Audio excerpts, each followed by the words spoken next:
Assalamualaikum warahmatullahi wabarakatuh. Perkenalkan nama saya Andila Dwi Puspita. Saya adalah dosen dari Departemen Teknik Sipil Fakultas Teknik Universitas Hasanuddin. Pada kesempatan kali ini saya akan memaparkan salah satu mata kuliah yang saya ampu yang berjudul Mekanika Fluida. Mata kuliah Mekanika Fluida adalah mata kuliah yang diberikan kepada mahasiswa semester 3 dengan bobot 2 SKS yang diselenggarakan dengan 16 kali pertemuan. Adapun cakupan materi pada mata kuliah ini adalah terkait karakteristik fluida, tekanan, keseimbangan benda terapung, kinematika zat cair, aliran pada saluran tertutup, serta praktikum berupa pancaran fluida, Osborne-Reynolds, dan sistem jaringan pipa. Adapun capaian pembelajaran lulusan atau CPL yang dibebankan pada mata kuliah ini ada 3, yakni CPL 1, CPL 5, dan CPL 6. Yang mana CPL ini telah divalidasi oleh Departemen dan Prodi dan dapat diakses pada RPS serta website Prodi. Adapun capaian pembelajaran mata kuliah atau CPMK yang diharapkan dicapai oleh mahasiswa di akhir semester setelah menyelesaikan seluruh rangkaian perkuliahan selama 16 pekan, antara lain adalah mahasiswa mampu menyusun tahapan solusi dengan menghubungkan praktik dengan teori pada mekanika fluida. Yang kedua adalah mahasiswa mampu mendengarkan pendapat tim lain. Dan yang ketiga adalah mahasiswa mampu melakukan analisis data berdasarkan prinsip mekanika fluida. Adapun referensi pustaka yang kami gunakan di dalam perkuliahan ini, antara lain adalah Fluid Mechanics oleh Kundu et al., edisi ke-7 yang terbit pada tahun 2024, kemudian buku Mekanika Fluida untuk teknik sipil yang terbit pada tahun 2025, serta publikasi-publikasi ilmiah terkini dari para dosen pengampu mata kuliah ini, termasuk dari saya sendiri, guna memastikan bahwa mahasiswa tetap dapat mampu mengikuti perkembangan pengetahuan dan teknologi terkini. Adapun sistem asesmen yang kami lakukan di dalam mata kuliah ini antara lain adalah asesmen formatif, yang mana asesmen dilakukan selama proses pembelajaran untuk mengukur capaian materi, dan juga adalah asesmen sumatif, yang mana asesmen ini berkontribusi pada nilai akhir dengan 3 media yang digunakan, yaitu ujian tengah semester, ujian akhir semester, dan praktikum lab. Adapun bobot penilaian telah ditentukan berdasarkan indikator penilaian yang telah ditetapkan. Seluruh informasi yang saya sampaikan pada mata kuliah ini dapat dilihat pada rencana pembelajaran semester atau RPS yang telah dibagikan kepada mahasiswa di awal perkuliahan, serta dapat senantiasa diakses pada Learning Management System prodi kami. Adapun proses atau bentuk pembelajaran yang kami lakukan pada perkuliahan ini adalah melalui ceramah interaktif dan contextual learning. Baiklah, berikut ini adalah video proses pembelajaran yang saya lakukan pada mata kuliah Mekanika Fluida pertemuan yang kedua, yaitu terkait materi karakteristik fluida dengan sub CPMK adalah mahasiswa mampu memahami dan menghitung karakteristik fluida. Selamat menyaksikan. Assalamualaikum warahmatullahi wabarakatuh. Waalaikumsalam. Selamat datang kembali peserta mata kuliah Mekanika Fluida ya. Hari ini kita sudah masuk pertemuan yang kedua. Kita akan membahas materi terkait karakteristik fluida ya. Sebelum kita masuk ke materi, sedikit saya sampaikan ya capaian pembelajaran kita hari ini. Jadi apa yang kita harapkan ya, apa yang diharapkan adik-adik sekalian capai ketika menyelesaikan kuliah ini. Yang diharapkan adik capai pada pertemuan hari ini adalah sub CPMK 1, yaitu adik-adik mampu memahami dan menghitung karakteristik fluida ya. Nah, ini ada kaitannya dengan CPMK 1 dan CPL 1 yang kita sudah bahas dan adik-adik bisa lihat di RPS ya. Jadi untuk hari ini ketika adik-adik selesai hari ini, adik-adik saya harapkan sudah mampu memahami dan menghitung karakteristik fluida. Nah, sehingga sebentar ya, mungkin di sela-sela proses pembelajaran dan juga di akhir sebentar, saya akan berikan asesmen formatif ya, untuk mengukur ya, apakah adik-adik sudah tepat di dalam menjelaskan dan menghitung karakteristik fluida ya. sebagai indikator bahwa adik-adik sudah mampu mencapai capaian pembelajaran yang kita harapkan hari ini. Sebelum kita masuk spesifik ke materi kita hari ini, saya mau tanya dulu, kan pekan lalu kita sudah bahas materi terkait fluida ya. Ada yang masih ingat pengertian daripada fluida? Ya, silakan.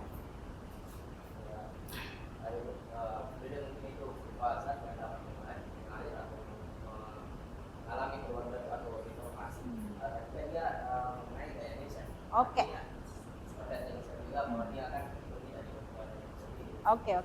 Oke. Ya, terima kasih.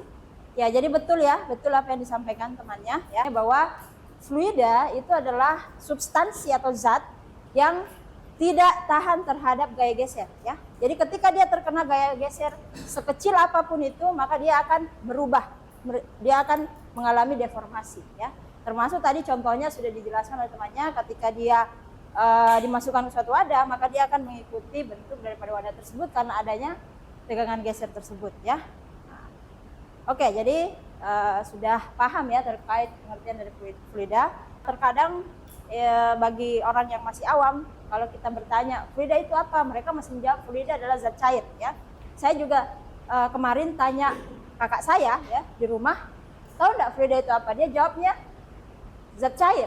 Oke. Ya, jadi memang orang awam itu pahamnya fluida itu adalah zat cair. Tapi tadi sudah kita bahas bersama bahwa fluida itu adalah substansi yang tidak tahan terhadap gaya geser sehingga terus mengalami deformasi ketika mengalami gaya geser. Nah, zat cair itu adalah salah satu bentuk daripada fluida. Ya, jadi fluida itu tidak hanya zat cair ya, tapi betul yang disampaikan oleh temannya bahwa fluida itu terdiri dari zat cair dan gas ya. Bisa berupa udara ya. Kemudian kalau zat cair dia bisa berupa air, minyak ya, dan seterusnya. Oke, jadi saya rasa adik-adik sudah paham terkait fluida ya. Sekarang kita masuk ya lebih spesifik kepada materi terkait karakteristik fluida ya. Jadi yang pertama kita akan bahas terkait rapat massa ya. Atau biasa kalau adik-adik buka literatur terbaru ya, atau di literatur lain itu rapat massa kadang juga istilahnya kita sebut dengan density ya, density ya. Jadi ini sama saja density ya. Nah, kemudian ada istilah lain lagi yang namanya massa jenis ya. Jadi contoh misalnya 1 liter air ya, 1 liter air itu massanya 1 kilogram ya. Jadi kalau adik-adik taruh air ya di wadah sebanyak 1 liter, kemudian adik-adik timbang atau adik-adik angkat, itu sebenarnya massanya itu 1 kilo, 1 kilogram, itu 1 liter ya. Nah, kemudian kalau kita bicara itu tadi air ya. Kalau misalnya saya bilang misalnya madu, ya madu. Madu itu kalau misalnya tadi kita taruh juga dengan jumlah yang sama 1 liter, kalau tadi air itu pada satu volume 1 liter itu beratnya massanya 1 kilogram, maka kalau madu kira-kira massanya berapa? 1 liter. Lebih dari 1 atau kurang dari 1? Lebih dari 1 ya. Madu itu 1 liter madu itu massanya sekitar 1,4 kilogram ya. Seperti itu. Jadi itu massa. Nah, sekarang kalau saya tanya, kira-kira kalau minyak ya, tadi kan kita bicara air kemudian madu. Nah, kira-kira kalau minyak itu kira-kira 1 liter yang sama ya. 1 liter kira-kira massanya berapa kilogram minyak? Lebih besar daripada air atau lebih kecil? Coba angkat tangan yang mengatakan lebih besar.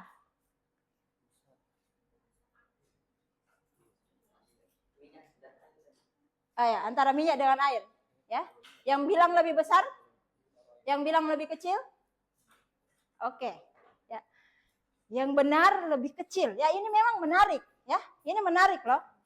Jadi minyak itu massanya 1 liter minyak, massa 1 liter minyak misalnya oli itu sekitar 0,8 kg sampai 0,9. Itu memang menarik ya. Kita pikir minyak akan lebih berat daripada, massanya lebih berat daripada air, tapi tidak. Kalau kekentalan, kalau kita bicara kekentalan viskositas, betul minyak lebih kental ya. Tapi kalau kita bicara massa, minyak itu sedikit lebih rendah massanya daripada air ya. Seperti itu. Itu karena kenapa? Itu karena kandungan molekul di dalamnya, ya. Density atau massa jenis itu secara matematis kita bisa tulis massa per satuan volume, ya. Satuannya apa? Nah, massa kan satuannya kilogram, ya. Satuannya kilogram. Nah, volume satuannya adalah meter kubik, ya. Meter kubik. Nah, jadi ini satuannya. Nah, jadi kalau saya bisa visualisasikan ini density atau massa jenis supaya adik paham. Jadi kan meter kubik ini kan berarti misalnya ada kubus, ya, ada kubus. Ini wadah berbentuk kubus misalnya. Nah, kemudian kalau 1 meter kubik berarti di sini 1 meter, di sini 1 meter, tingginya juga 1 meter. Ini artinya volumenya adalah 1 meter kubik. Ya, volume 1 meter kubik itu seperti ini. Nah, seberapa banyak massa di dalam 1 meter kubik itu, seberapa besar kilogram massa di dalam 1 meter kubik itu adalah massa jenis. Ya, seperti itu. Jadi kalau misalnya tadi air, ya, air itu ya, rho air H2O. Massa jenis air itu adalah 1000 kilogram per meter kubik, ya. 1000 kilogram per meter kubik. Berarti di dalam 1 kubus bervolume 1 meter kubik ini, kalau kita isi air sampai full, maka dia massanya adalah 1000 kilogram, ya. Seperti itu. Jadi massa jenisnya adalah 1000 kilogram per meter kubik, ya. Nah, kemudian tadi kalau minyak, ya itu sekitar 800 sampai 900, ya. Ya, taruhlah misalnya 920, ya. Kilogram per meter kubik. Itu kalau minyak, ya. Nah, seperti itu. Kalau madu tadi berarti sekitar 1400, ya. Nah, itu sekitar 1400 kilogram per meter kubik. Oke. Ya, jadi ini sudah adik-adik sudah paham, ya. Nah, sekarang kita masuk kepada berat jenis, ya.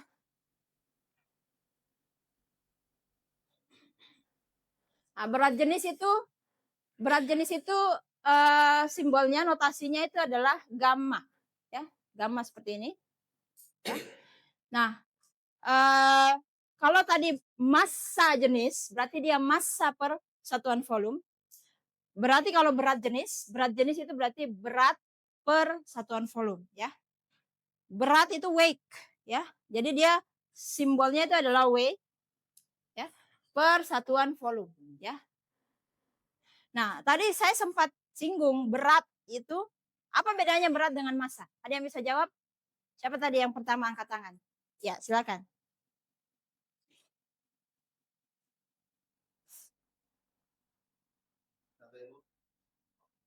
Jadi yang Ibu sudah jelaskan itu jumlah molekul yang terdapat pada suatu zat atau benda tertentu. Sedangkan berat itu sebenarnya massa juga, namun terpengaruhi oleh gravitasi. Betul, ya. Betul. Jadi kalau berat itu adalah massa yang dipengaruhi oleh gravitasi. Nah, berarti kalau kita bicara berat, ya, itu massa kita kalikan dengan gravitasi, ya. Jadi kalau misalnya kita berdiri di bumi, ya, gravitasinya bumi sekitar 9,81.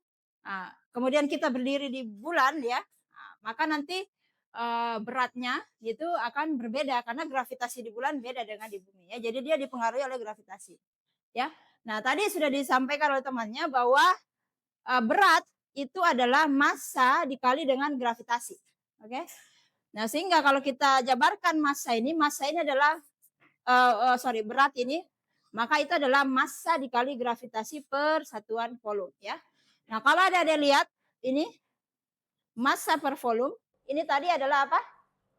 Nah, itu adalah rho. Berarti gamma atau berat jenis itu bisa juga kita tuliskan sebagai rho dikali dengan gravitasi. Oke. Nah, ini satuannya apa, ya? Satuan daripada berat tadi, ya.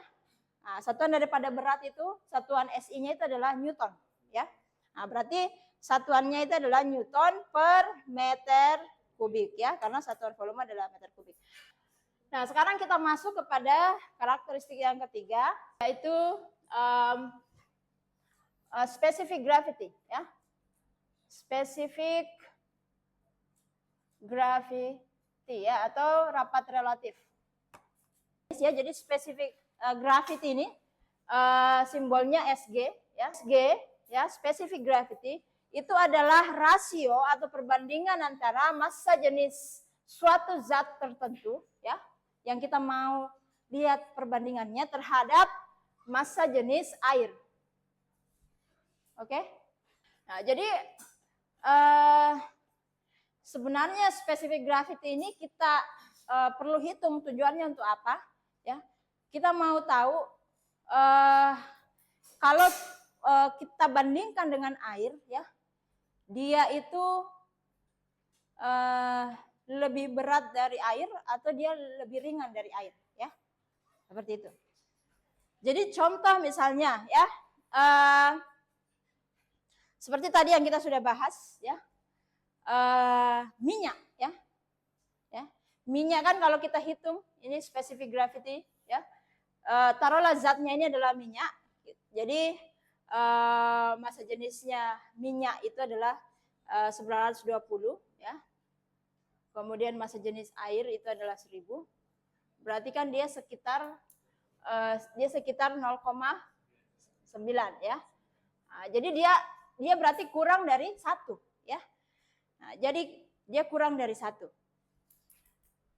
Kalau kalian bayangkan air, ya, air di wadah, ada suatu air di wadah dengan ketinggian tertentu, kemudian kalian tambahkan minyak di atasnya, minyaknya di atas atau di bawah? Di atas. Oke, artinya dia terapung di atas air minyaknya, ya kan?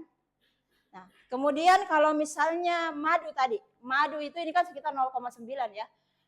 Kemudian kalau kita lihat coba madu 1400 dibagi dengan 1000 air, ya.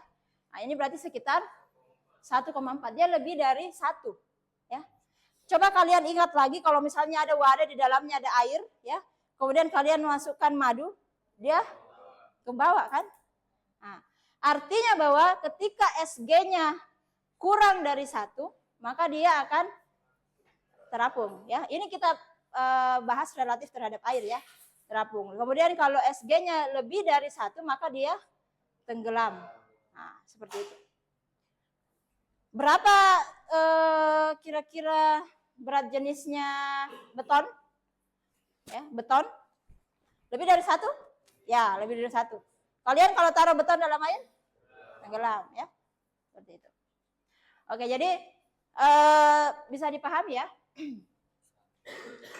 Itu juga jadi bukti. Itu juga jadi bukti bahwa massanya minyak lebih ringan daripada air, karena ketika kita taruh minyak di atas air dia lebih terapung, ya, seperti itu. Oke, ya. Nah, sekarang kita masuk kepada apa? Nah, ini sedikit gambaran saja bahwa rapat massa itu sedikit dipengaruhi oleh suhu, tetapi pengaruhnya tidak besar. Coba adik-adik lihat bahwa ketika dia sekitar 4 derajat atau 5 derajat itu sekitar 1000, ya. Sama dengan yang ini kita tuliskan. Tapi bahkan sampai dia 100 pun itu berkurangnya hanya sedikit. Padahal temperatur dari 5 ke 100 kan bedanya besar, ya. Nah, tetapi perubahan rapat massanya relatif kecil sehingga terkadang di beberapa literatur itu dianggap diabaikan, ya, seperti itu. Oke. Nah, sekarang kita masuk ke kekentalan zat cair atau viskositas, ya. Nah, kita lanjut. Viskositas, ya, atau kekentalan.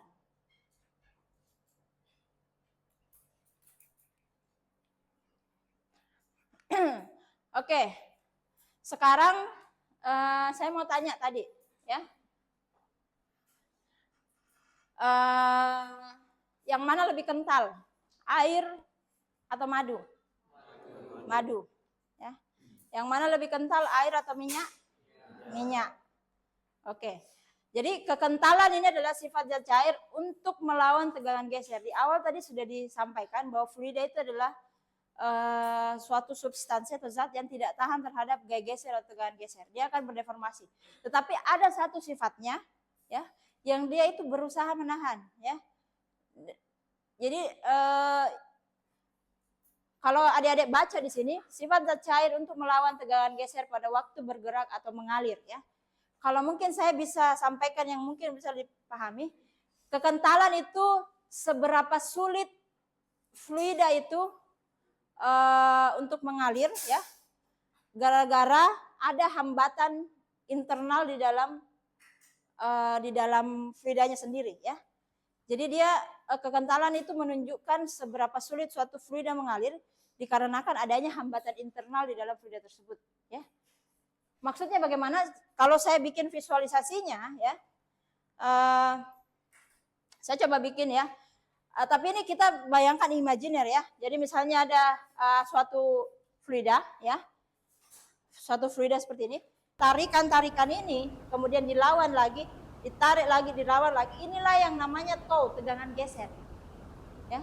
Jadi kalau saya coba analogikan kartu remi ya, kalian taruh kartu remi di meja, kemudian kalian geser yang di atas.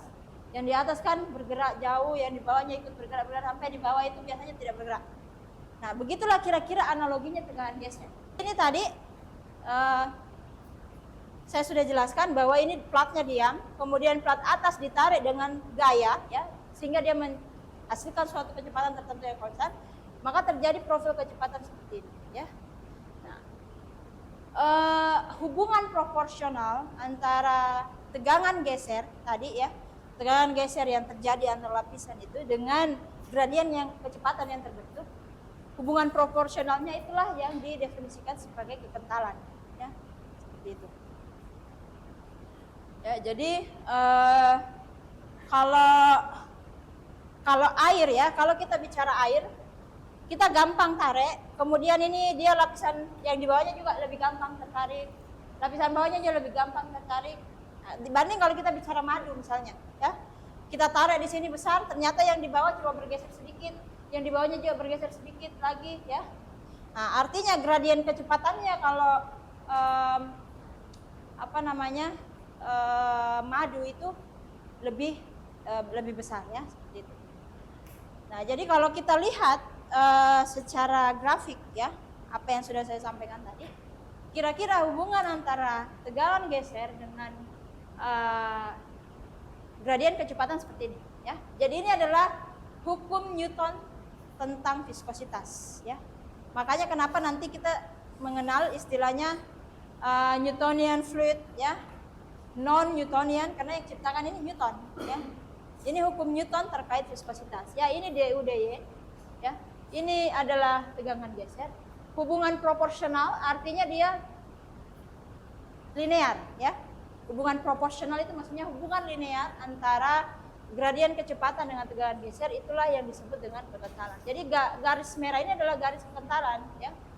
Nah, seperti itu. Jadi ini zat cair Newton. Nah, tetapi di dunia ini ada cairan atau fluida yang sebenarnya dia ketika dia ditarik dengan keras, dia malah ini ya, dia malah kaku ya.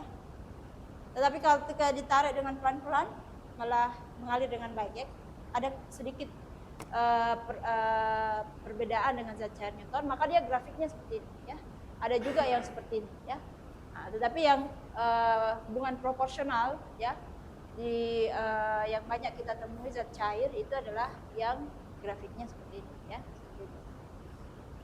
Nah, jadi tadi viskositas ya. Nah, itu kita bisa tuliskan secara matematis itu dengan tau itu sama dengan nu ya. Jadi ini simbol Yunani ya, bacanya itu mu ya, mu. Seperti ini ya. Nah, seperti itu. Nah, mu itu kekentalan ya.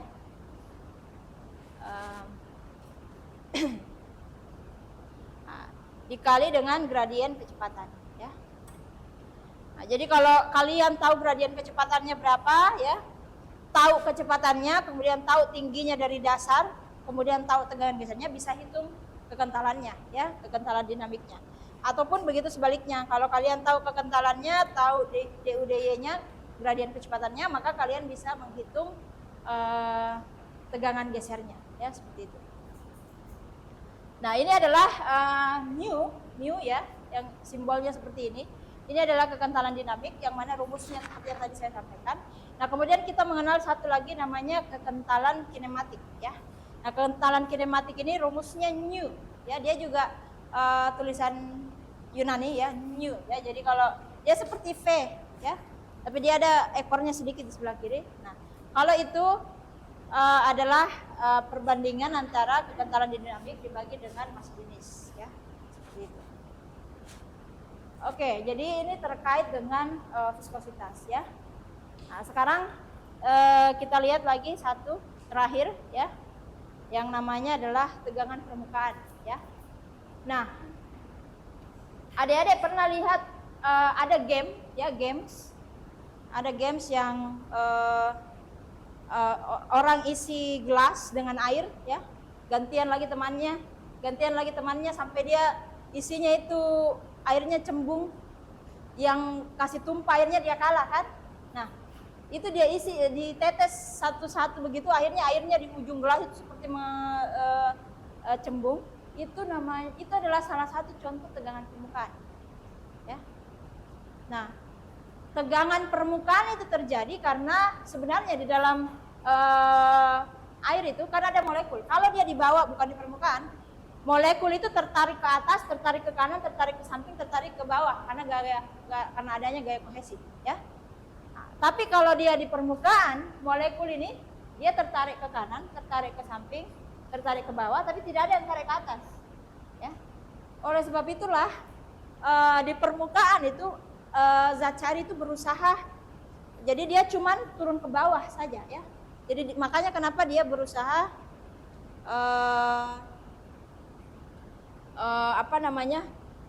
bukan berusaha, akhirnya dia membentuk semacam cembung begitu, ya.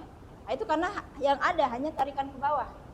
Karena tarikan ke bawah itu dia akhirnya berbentuk cembung, dan yang berbentuk cembung ini punya gaya, ya. Jadi makanya kalau kita taruh misalnya jarum, ya, kita taruh pelan-pelan di atas permukaan air, ya, itu dia bisa mengapung karena adanya tegangan permukaan itu, ya. Atau silet, kalau kalian taruh di atas gelas yang berisi air di permukaannya secara pelan-pelan, itu dia akan mengapung. Itu karena adanya tegangan permukaan, ya. Nah, seperti itu. Nah, jadi sama juga kalau ada rata seperti ini, ya, kemudian kalian teteskan air, airnya kadang itu membentuk seperti bola, ya. Karena itu dia berusaha tekanan ke bawahnya itu yang besar sehingga dia membentuk seperti ini, ya. Nah, seperti itu adalah tegangan permukaan, ya. Nah, itu kira-kira beberapa karakteristik daripada fluida, ya. Saya mau kasih satu asesmen formatif. Silakan, saya mau menguji apakah capaian pembelajaran kita hari ini sudah tercapai, ya. Kemudian rapat massa kita sudah dapat berat, ya. Nah, maka kita bisa hitung rho-nya, ya. Sehingga kita dapatkan hasilnya 705,6 kg, dan rapat relatifnya itu minyak dibagi dengan air itu sekitar 0,7156. Oke, ya. Jadi itu saya rasa saya sudah meninjau juga tadi, ya. Rata-rata juga menghitungnya sudah benar, ya. Oke, jadi saya simpulkan bahwa dari jawaban yang adik-adik telah berikan, maka dapat disimpulkan bahwa mahasiswa, ya, sudah mampu menjelaskan konsep massa jenis, viskositas, tegangan permukaan, dan sudah mampu juga melakukan perhitungan sederhana terkait karakteristik fluida seperti massa jenis, ya, sesuai dengan capaian pembelajaran sub CPMK 1 yang kita harapkan dicapai pada pertemuan hari ini. Oke, baik, saya akhiri. Assalamualaikum warahmatullahi wabarakatuh.